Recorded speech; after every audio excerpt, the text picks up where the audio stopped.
So kasama natin si Attorney Ducat, isang pulis at syempre abogado din. Hingi tayo ng opinion, payo at tips sa kanya para sa ating mga kasamahan kung sakasakaling madedeploy tayo sa mga kilos protesta. Sir, ano po bang may papayo nyo sa ating mga kapulisan bilang abogado at syempre bilang pulis na rin po?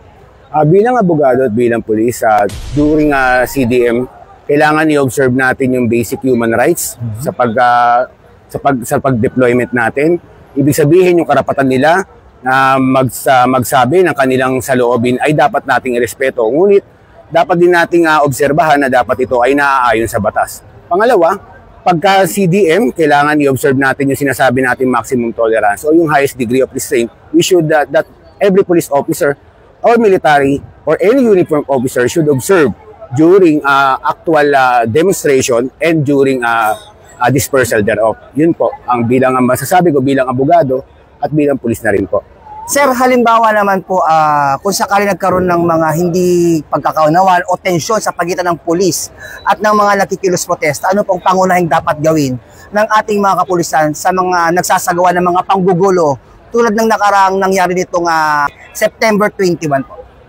Yun nga, sinabi natin nung una, kailangan nating obserbahan yung kanilang karapatan na magsabi ng kanilang hinaing. Ngunit hindi ito inaalaw na ikaw ay manggulo o manakit ng kapwa o magsira ng magsunog ng mga properties. Pag ito ang ginawa nila, maaari na silang arestuhin. Kasi ang sabi ng konstitusyon, ang ating dapat obserba, ang dapat irespeto ay yung to peaceably assemble. Yun ang sinasabi ng konstitusyon. Hindi inaalaw ng konstitusyon ang manira o manggulo ng mga kagamitan at manakit ng mga tao. So ibig sabihin, pwede silang arrestin kagad kapag naisagawa nila yung ganung klaseng panggugulo at mga pananakit sa ating mga kapulisan? Opo, pwede po silang arrestuhin kasi nga po sinasabi natin, hindi po pinapayagan ng konstitusyon ang paninira, pananakit ng tao ng mga properties natin. Ang sinasabi po ng konstitusyon, ang dapat nating obserbahan bilang mga pulis ay yung kanilang karapatan na magsagawa ng mapayapang protesta. At hindi natin masasabing mapayapa ito kung ito ay mayroon ng paninira at pananakit ng ating mga tao at saka mga property sa paligid. Katulad po nitong nakaraan po ay yung nagsagawa ng mga kilos protesta.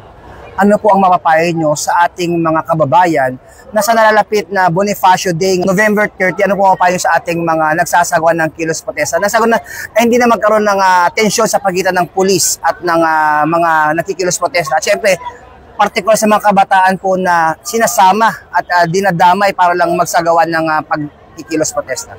Ang mapapayo ko po sa mga magkikilos protesta, ang PNP po ay nirerespeto ang karapatan nila na sila ay magsagawa ng kilos protesta. Bagamat ito ay nakalagay sa ating saligang batas, hindi naman nito inaalaw ang iyong pagsira at pananakit ng tao.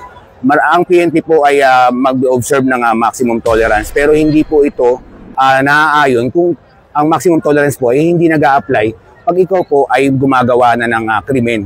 Yun lang po, ang PNP ay nirerespeto ang karapatan po nila, ngunit dapat din po nilang respetuhin ang karapatan po ng mga tao na hindi naman po kasama sa kilos protesta. Dagan pa para sa mga kabataan na wag tayong isipin natin yung ating gagawin.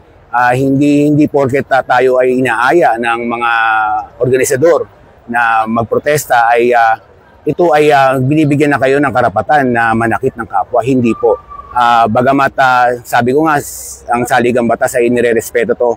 Mga kabataan, huwag kayong papalil lang basta-basta. Maaari kayong magkilos protesta, maaari kayong magsalita, pero hindi kayo maaaring gumawa ng